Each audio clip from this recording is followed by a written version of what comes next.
అధికారంలో ఉన్నా లేకపోయినా పవన్ కళ్యాణ్ గారి దయాగుణం ఆయన అంటే ఒక రకంగా ఎదుటి వాళ్ళకి సాయం చెయ్యాలి అనే ఆలోచన మొదటి నుంచి కూడా మెగా కుటుంబానికి అది ఉంది అంటారు.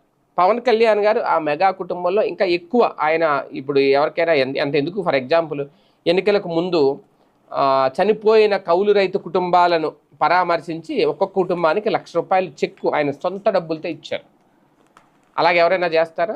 అది ఆయన అధికారంలోకి వస్తారా రారనేది ఆలోచించలేదు. ముందు ఆయన ఆదుకోవాలి రైతులను అనుకున్నారు, చేశారు.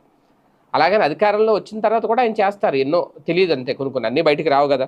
అయితే ఇప్పుడు తాజాగా ఒక గ్రామానికి, అది కూడా కొనిదెల అనే గ్రామానికి ఆయన ఎప్పుడో మాట ఇచ్చారట. ఆ గ్రామ అభివృద్ధిలో తాను పాల్పంచుకుంటానని ఇప్పుడు ఇచ్చిన మాట ప్రకారం ఆ గ్రామానికి ₹50,00,000 చెక్కును అందజేశారు.